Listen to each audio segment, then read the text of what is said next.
تو سرکار نے خود جو ہے نا مدد طلب کرنے کا حکم دیا. خود غوث پاک کی جب بات آئی تو خود غوث پاک رضی اللہ تعالیٰ عنہ نے فرمایا جو مصیبت میں مجھے پکارتا ہے تو میں اس کی مصیبت کو دور کرتا ہوں. صاحب بہجت الاسرار جو غوث پاک کی سیرت پر جو ہے نا ایک مستند کتاب مانی جاتی ہے تو وہ لکھتے ہیں کہ غوث پاک کا قول ہے کہ جو ہے تم مصیبت میں اگر جو مجھے پکارتا ہے تو میں اس کی مدد کیا کرتا ہوں. تو معلوم یہ ہوا کہ جہاں قرآن میں مدد طلب کرنے کا ذکر، صرف اللہ سے مدد طلب کرنے کا ذکر قرآن و حدیث اور غوث پاک کی زندگی میں ملتا ہے، وہیں پر اللہ کے علاوہ دوسروں سے بھی مدد طلب کرنے کا جو ہے نا مفہوم اور وہاں اس کے واقعات اور ایسے احادیث ملتے ہیں. لیکن فرق دونوں میں یہ ہے کہ اللہ رب العزت سے مدد جو طلب کی جائے گی وہ بحیثیت خدا مدد طلب کی جائے گی کہ وہ خدا ہے، حقیقت میں وہ مدد کرنے والا ہے، مدد فرمانے والا ہے. اللہ رب العزت سے مدد اس نیت سے کی جائے گی، اور اللہ کے بندوں سے اولیاء اللہ سے جو مدد طلب کی جائے گی وہ اس جو ہے نیت سے کی جائے گی کہ اللہ نے ان کو جو قوت اور قدرت دی ہے اس کی وجہ سے ہم جو ہے نا آپ ان سے مدد طلب کر رہے ہیں، نہ کہ اس وجہ سے کہ وہ خدا ہیں یا خدا کی طرح وہ مدد کرتے ہیں. یہ مطلب نہیں ہوتا، بلکہ اللہ نے انہیں قوت دی ہے، قدرت دی ہے تو کیا کر رہے ہیں؟ ہم اس کی مدد کر رہے ہیں. جیسے ایک ڈاکٹر کو اللہ نے ڈاکٹریت کا علم دیا ہے تو اس کی وجہ سے ہم کیا کر رہے ہیں؟ اس سے صحت کے معاملے میں مدد طلب کر رہے ہیں. ایک پولیس کو اللہ رب العزت نے ایک عہدہ دیا ہے، وہ عہدے کی وجہ سے جو ہے نا ہم اس سے کیا کر رہے ہیں؟ مدد طلب کر رہے ہیں. اس کا مطلب یہ نہیں ہے کہ ڈاکٹر کو ہم خدا مان رہے ہیں یا کسی پولیس کو خدا مان رہے ہیں. تو یہ سمجھ کا پھیر ہے اور یہ نادانی اور جہالت ہے. تو الغرض عزیزان محترم، غیر اللہ کو، اللہ کے علاوہ مخلوق کو جو ہے خدا سمجھ کر یا اس کی قوت ذاتی سمجھ کر پکارنا یہ شرک ہے. نہیں، اس کی قوت خدا کی عطا کرتا ہے یہ سمجھ کر پکارنا یہ کوئی شرک کی بات نہیں ہے، یہ کوئی شرک کی بات نہیں ہے. اور جو ہے نا آخری بات میں ایک دو باتیں رکھتے ہوئے اپنی گفتگو کو سمیٹ لیتا ہوں کہ بہکانے کا انداز دیکھیے. اور ہمارے اوپر یہ اعتراض کیا گیا، کیا اعتراض کیا گیا کہ ہمارے نوجوان کہتے ہیں غوث کا دامن نہیں چھوڑیں گے، غوث کا دامن نہیں چھوڑیں گے، غوث کا دامن نہیں چھوڑیں گے. آپ غوث کہہ رہے ہیں، گستاخی کر رہے ہیں غوث کی شان میں، نہ اس سے پہلے امام لگائے نہ اس سے بعد میں رحمت اللہ علیہ بول رہے ہیں، بعد میں رحمت اللہ علیہ بھی نہیں بول رہے، پہلے امام بھی نہیں بول رہے. غوث کا دامن، غوث غوث کہہ کر پکار رہے ہیں. لہذا تم غوث پاک کے جو ہے نا جہاں محبت کا دم بھرتے ہو وہاں ان کی گستاخی کر رہے ہیں. یہ الزام ہم پر لگایا گیا ہے. ان کو رحمت اللہ علیہ کہنا تھا یا امام کہنا تھا، ان کو ان کے لقب سے پکارنا تھا. لقب سے ہٹا کر تم پکار رہے ہو، لہذا گستاخی کر رہے ہو. یہ ہم پر الزام ہے. عزیزان محترم، میں آپ سے پوچھتا ہوں، سوال کرتا ہوں کہ سرکار دو عالم صلی اللہ علیہ وسلم کو جب پکارا جاتا ہے تو جب سرکار کا نام آتا ہے تو اس کے ساتھ صلی اللہ علیہ وسلم کہا جاتا ہے. جب صحابی رسول کا نام آتا ہے تو رحمت اللہ تعالی علیہ کہا جاتا ہے. اور جب جو ہے کسی ولی کا ذکر، صحابی کا ذکر آتا ہے تو رضی اللہ تعالیٰ عنہ کہا جاتا ہے. جب کسی ولی کا ذکر آتا ہے تو رحمت اللہ علیہ کہا جاتا ہے. تو جس طرح سرکار کے، صحابہ کے اور ولی کے کچھ جو ہے نا تعظیمی الفاظ ہیں، اسی طرح جو ہے نا اللہ رب العزت کے لیے بھی تعظیمی الفاظ ہیں. اللہ جل جلالہ ہے یا اللہ عز و جل ہے. تو ہم جب دعا کرتے ہیں، میں آپ سے پوچھتا ہوں، دن میں آپ 5 وقت نماز میں دعا کرتے ہیں تو کیا کہہ کر بولتے ہیں؟ اے اللہ مجھے فلاں چیز دے دے، اے اللہ مجھے رزق دے دے، اے اللہ مجھے خیر و برکت عطا فرما دے. تو پھر جب ہم اللہ رب العزت کا جب نام لے رہے ہیں، اس کو پکار رہے ہیں، تو نہ اس کو اجی سے پکار رہے ہیں اور نہ اس کا عز و جل لقب دے کر پکار رہے ہیں. ہم نہ اس کو عز و جل کہہ رہے ہیں اور نہ اجی سے، بلکہ ارے ترے سے اللہ رب العزت کو پکار رہے ہیں. ہم بھی پکار رہے ہیں، وہ بھی پکار رہا ہے. تو پھر کیا ہم اللہ کے گستاخ قرار پائے؟ نہیں. تو مطلب یہ ہے کہ نام پکارنا یہ انتہائی والہانہ انداز میں جب جو ہے بندہ چلا جاتا ہے، کسی کی محبت میں والہانہ عقیدت میں چلا جاتا ہے، تو پھر جو ہے نا اس قسم کے الفاظ جو نکلتے ہیں. تو غوث کا جو لفظ ہم بغیر رحمت اللہ تعالیٰ علیہ کے جو ذکر کرتے ہیں، یہ بے ادبی مقصود نہیں ہوتی، بلکہ حد درجے محبت کا اظہار، عقیدت کا اظہار، ایک کیفیت کا اظہار ہوتا ہے. جیسے اللہ رب العزت کو ارے تُرے کہتے ہیں اور عز و جل یا اس کے جو القابات ہیں، وہ شایان شان جو القابات ہیں وہ نہیں پکارتے. اے اللہ مجھے فلاں چیز دے دے، اے اللہ مجھے فلاں چیز دے دے. یہ ہماری انتہائی لگاؤ اور حد درجے محبت کی علامت ہے. اور ایک جو ہے نا ایک بے تکا جو سوال کیا گیا کہ جو ہے ایک بے تکا جو سوال ہے کہ غوث کا دامن نہیں چھوڑیں گے، قیامت کے دن بھی ہم غوث کا دامن نہیں چھوڑیں گے، یہ نعرے لگائے جاتے ہیں. قیامت کے دن بھی غوث کا دامن نہیں چھوڑیں گے. وہ قیامت کے دن جو ہے نا کسی کا دامن ہی نہیں ہوگا، تم کہاں سے غوث کا دامن پکڑیں گے؟ یہ سوال ہم پر ہو رہا ہے۔ قیامت کے دن کسی کا دامن ہی نہیں ہوگا تو تم غوث کا دامن کہاں سے پکڑو گے؟ میں سمجھتا ہوں کہ یہ مصنف کتاب لکھنے والے کو اردو سے واقفیت بھی نہیں ہے، اردو سے بھی واقفیت نہیں۔ کیوں؟ اس لیے کہ دامن پکڑنے کا مطلب غوث پاک اس دن کرتا پہنے ہوئے ہوں گے، ہم جا کے ان کا دامن پکڑیں گے، یہ مطلب نہیں ہے۔ اگر غوث پاک کا دامن واقعی پکڑنا مقصود ہوتا تو کروڑوں ان کے مرید ہے، دامن کہاں کافی ہو جائے گا؟ تو دامن کا مطلب اردو میں ایک انداز ہے، یعنی تم نے اپنے دامن کو داغدار کر دیا، یعنی مطلب تم نے ایسی حرکت کی جس کی وجہ سے تم بدنام ہو گئے، دامن کو داغدار کر دیا۔ میں اگر کسی آپ سے کہوں کہ کسی عورت کے بارے میں ہم کہیں کہ یہ عورت بڑی پاک دامن ہے، پاک دامن ہے، تو پاک دامن عورت کو کب کہتے ہیں؟ کیا اس کا دامن سب دھلا ہوا اچھی طرح پاک و صاف استری کیا ہوا رہا تو اس کو عورت کو کہتے ہیں پاک دامن؟ عورت کو پاک دامن آپ کب کہتے ہیں؟ جو زنا کے قریب نہیں گئی، جو گناہگار نہیں ہے، ایسی عورت کو پاک دامن کہتے ہیں۔ پاک دامن کہنے کا مطلب یہ نہیں ہے کہ اس کا دامن صاف دھلا ہوا ہے اور جو ہے نا استری کیا ہوا ہے تو آپ اس کو پاک دامن بول رہے ہیں، یہ مطلب نہیں ہوتا۔ اردو کا بولنے کا انداز ہے، بولنے کا انداز ہے۔ ہم غوث کا دامن نہیں چھوڑیں گے کا مطلب یہ نہیں ہے کہ ہم غوث کا دامن جو کرتے کا دامن ہے وہ پکڑیں گے، یہ مطلب نہیں ہے۔ غوث سے نسبت اور تعلق کو ہم ترک نہیں کریں گے، یہ مطلب ہے۔ غوث سے نسبت اور تعلق کو ہم نہیں چھوڑیں گے، یہ مطلب ہوا کرتا ہے۔ یہ اردو سے بھی نابلدی کی علامت ہے، جو اردو کو بھی نہیں سمجھ سکے۔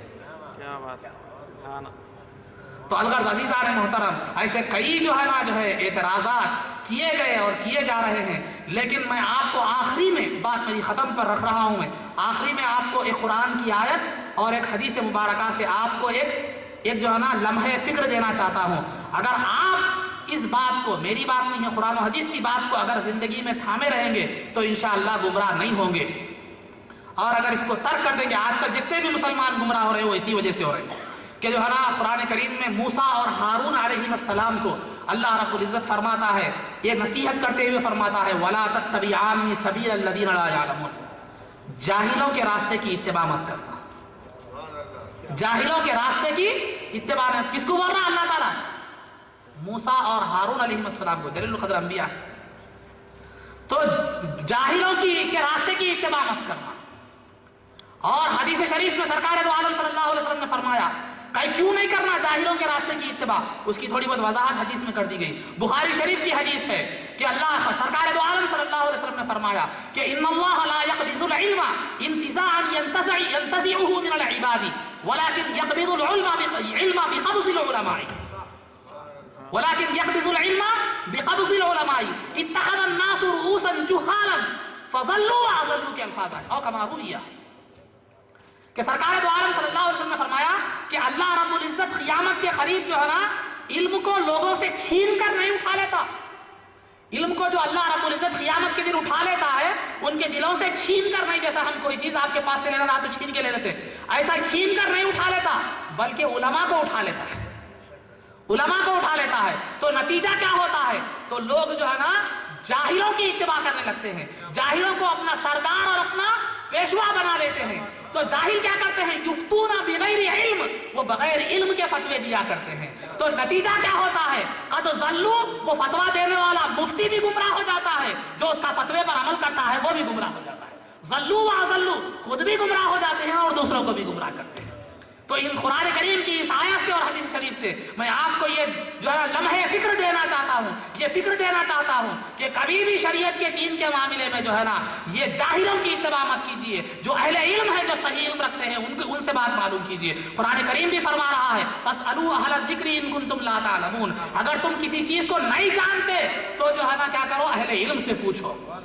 الرحمن فاسأل به خبیرا، رحمان کے بارے میں، اللہ رب العزت کے بارے میں حقیقت میں عرفان ہے، عرفان خداوندی اگر تم جاننا چاہتے ہو، حاصل کرنا چاہتے ہو، فاسأل به خبیرا، جو اس کی خبر رکھنے والا ہے اس کی جو ہے نا اس سے پوچھو۔ بے خبروں سے پوچھو گے تو کیا معلوم ہوگا؟ جن کو علم کیا چیز ہے نہیں معلوم، علم کے عین سے جو واقف نہیں ہے، جو ہے نا رحمان کے رے سے واقف نہیں ہے، وہ تمہیں شریعت کی شین سے واقف نہیں ہے، تو پھر وہ تمہیں کیا راستہ دکھائیں گے، کیا ہدایت پر لگائیں گے؟ سبحان اللہ، سبحان اللہ۔ تو عزیزان محترم ایک بات یاد رکھیے، میں آپ سے پوچھتا ہوں، اگر آپ کوئی زمین اگر خریدنے جائیں تو کیا کرتے ہیں؟ ڈاکٹر سے جا کے پوچھتے ہیں، ڈاکٹر سے جا کے پوچھتے ہیں، نہیں رجسٹری آفس میں جاتے ہیں کہ دیکھتے ہیں وہ زمین کی کیفیت رجسٹریشن ہے اس کا یا نہیں ہے، کیا کہیں جو ہے نا انلیگل ہے یا لیگل ہے، یا اس پر کوئی دوسرے کا تو حق نہیں ہے، یا کوئی اس کے اندر لٹیگیشن تو نہیں ہے۔ تو زمین کی بات آئی تو رجسٹریشن آفس کو جاتے ہیں، بیماری کی بات آئی تو ڈاکٹر سے مشورہ کرتے ہیں، قانونی بات آئی تو وکیل سے مشورہ کرتے ہیں۔ تو جب ہم زندگی کے ہر معاملے میں اس کے ماہر سے مشورہ کرتے ہیں تو یہ زندگی ختم ہونے والی ہے، فنا ہونے والی ہے، ہمارے اس دنیا کا فائدہ مختصر ہے۔ متاع الدنیا قلیل والآخرۃ خیر وابقیٰ، کہ دنیا کا ساز و سامان اور اس کا فائدہ مختصر ہے، ختم ہونے والا ہے، اور آخرت ہمیشہ باقی رہنے والی چیز ہے۔ جب یہ ختم ہونے والے فائدے کے تعلق سے ہم تحقیق کرتے ہیں، پوچھتے ہیں، جانتے ہیں، وہ علم رکھنے والے ماہر سے معلوم کر کے آگے قدم اٹھاتے ہیں، تو پھر کیا دین کے معاملے میں ہم ایسا کیوں کرتے ہیں کہ جو چاہے بول دیا، اس کی بات سن لیے، جس کی چاہے بات مان لیے؟ تو مطلب یہ ہوا کہ ظاہر سی بات یہ ہے کہ ہمارے پاس دنیا کی اہمیت ہے لیکن دین کی اہمیت نہیں ہے۔